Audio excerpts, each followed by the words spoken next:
ஸ்ரீ விஷ்ணு பிரம்ம ஜெயந்தி விழா மற்றும் 20ஆம் ஆண்டு ஐந்தொழில் விஸ்வகர்ம சமுதாய ஒற்றுமை பெருவிழா.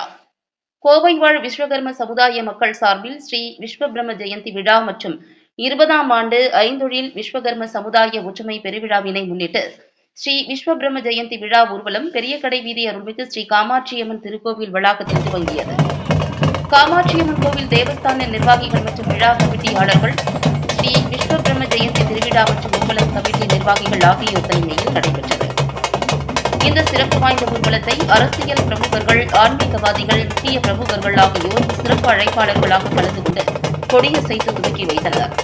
முன்னதாக 3 நாட்கள் நடைபெற்ற விஸ்வபிரம்ம ஜெயந்தி விழாவில் மகா யாகம் மற்றும் உலக நலன் வேண்டி சிறப்பு பூஜைகள், இன்னிசை நிகழ்ச்சி, பரதநாட்டியம், அன்னதானம், திருவிளக்கு பூஜை போன்ற பல்வேறு கலை நிகழ்ச்சிகள் நடைபெற்றன. கேட்டி மேளம், கரகாட்டம், செண்டை மேளம் முழங்க ஸ்ரீ காயத்ரி தேவி அம்மன் சிறப்பு அலங்காரத்தில் தேரின் மீது அமர்ந்து பக்தர்களுக்கு காட்சியளித்து அருள்பாலித்தார். மேலும் இந்த ஊர்வலமானது பெரிய கடைவீதி ஸ்ரீ காமாட்சியம்மன் திருக்கோவிலில் துவங்கி வைஷியால் வீதி, செல்லிவான் வீதி, தெலுங்கு வீதி வழியாக மீண்டும் சன்னிதானத்தை வந்தடைந்தது. ஸ்ரீ காமாட்சியம்மன் பக்தர்கள் மற்றும் பொதுமக்கள் மத்தியில் உலா வந்தது பார்ப்பவர்களை பரவசப்படுத்தியது. இதுகுறித்து விழா கமிட்டியினர் கூறுகையில், விஸ்வபிரம்ம ஜெயந்தி விழா இந்தியா முழுவதும் சிறப்பாக கொண்டாடி வருகின்றனர். குறிப்பாக கோவையில் மிகப்பெரிய விநாயகர் விசர்ஜன ஊர்வலம் மற்றும் கோணியம்மன் தேர் திருவிழா, அதற்கு அடுத்தபடியாக இந்த விஸ்வபிரம்ம ஜெயந்தி ஊர்வலம் கோவை மக்களின் முக்கிய விழாவாக கருதப்பட்டு இந்த ஊர்வலமானது சிறப்பாக நடைபெறுவது மிகவும் மகிழ்ச்சி அளிக்கிறது. இது ஊர்வலம் மட்டுமல்ல, விஸ்வகர்ம சமுதாய மக்களின் ஒற்றுமை திருவிழா என்றும் கூறலாம். மேலும் வடமாநிலத்தவர்கள் பலரும் பல தொழில்களை ஆக்கிரமிப்பு செய்துள்ளனர். அதற்கு முக்கிய காரணம் நம் மக்கள் இடையே ஒற்றுமை இல்லாததுதான். எனவே விஸ்வகர்மா சமுதாய மக்கள் அனைவரும் ஒன்று கூடி காயத்ரி தேவியை வழிபட்டு அருள் பெற வேண்டும் என்று கோவில் நிர்வாகம் சார்பில் கேட்டுக்கொள்கிறோம் என்றனர். மேலும் விழா கமிட்டியாளர்கள் மற்றும் கோவில் தேவஸ்தான நிர்வாகிகள் இதற்கு ஒத்துழைத்த விஸ்வகர்ம சமுதாய மக்கள் மற்றும் அனைத்து பொதுமக்களுக்கும் எங்களது மனமார்ந்த நன்றிகளையும் தெரிவித்துக் கொள்கிறோம் என்று கூறினார்கள். இந்த சிறப்பு வாய்ந்த ஸ்ரீ ஸ்ரீ விஸ்வபிரம்ம ஜெயந்தி விழா ஊர்வலத்தில் நிர்வாகிகள், ஜெயந்தி திருவிழா கமிட்டி நிர்வாகிகள், விழா கமிட்டியாளர்கள் மற்றும் விஸ்வகர்ம சமுதாய மக்கள் மற்றும் அப்பகுதியைச் சுற்றியுள்ள பக்தர்கள், பொதுமக்கள் உட்பட சுமார் 5000த்திற்கும் மேற்பட்டோர் கலந்து கொண்டு காயத்ரி தேவியை தரிசித்து அருள் பெற்றனர்.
ஸ்ரீ விஸ்வகர்ம ஜெயந்தி விழா இந்தியா முழுவதும் இன்றைய தினம் சிறப்பாக கொண்டாடப்படுகிறது.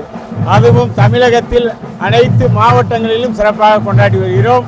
குறிப்பாக சொல்லப்போனால் கோவையில் இது 20ஆம் ஆண்டு விஸ்வகர்ம ஜெயந்தி விழா. இங்கு உள்ள 5 தொழிலாளர்களும் ஒன்று கூடி இந்த விழாவை நடத்தி வருகிறோம். ஆயிரக்கணக்கான மக்கள் இந்த விழாவில் கலந்து கொண்டுள்ளார்கள். எண்ணற்ற பெண்கள் இந்த ஊர்வலத்தில் கலந்துருக்கிறாங்க. இந்த ஊர்வலத்தில் கேரளா கலை நிகழ்ச்சிகள், தமிழ்நாட்டு கலை நிகழ்ச்சிகள் மற்றும் எண்ணற்ற கலை நிகழ்ச்சிகள் ஏற்பாடு செய்து ஊர்வலம் மிக பிரமாண்டமாக செய்து வருகிறோம். ஐந்தொழிலாளர்கள் வாழ்வும் முன்னேற வேண்டும் என்பதற்காக இந்த விழாவை எடுத்து வருகிறோம். இன்றைய சூழ்நிலையில் வடமாநில தொழிலாளர்கள் கோவையில் ஆக்கிரமித்து விட்டார்கள். நம் தொழில் கடவுளான ஸ்ரீ விஸ்வகர்மாவையும் காயத்ரி தேவியும் வணங்காத காரணத்தினால் தொழில் நம்மை விட்டு மெதுவாக சென்று கொண்டிருக்கிறது. இனிமேலாவது நம் குலதெய்வமான விஸ்வகர்மாவையும் காயத்ரி தேவியும் வணங்கி நாம் அனைத்து செல்வங்களையும் பெற வேண்டும். ஏன்னா ஆன்மீக மொழியாகத்தான் நம்ம ஐந்தொழிலாளர்களையும் ஒன்றிணைக்க முடியும். நாங்கள் மிகப்பெரிய சிரத்தையோட இந்த கோவில் கமிட்டியாளர்கள், விஸ்வகர்ம ஜெயந்தி விழா கமிட்டியாளர்கள் எல்லாரும் சேர்ந்து இதை சிறப்பாக நடத்தி வருகிறோம்.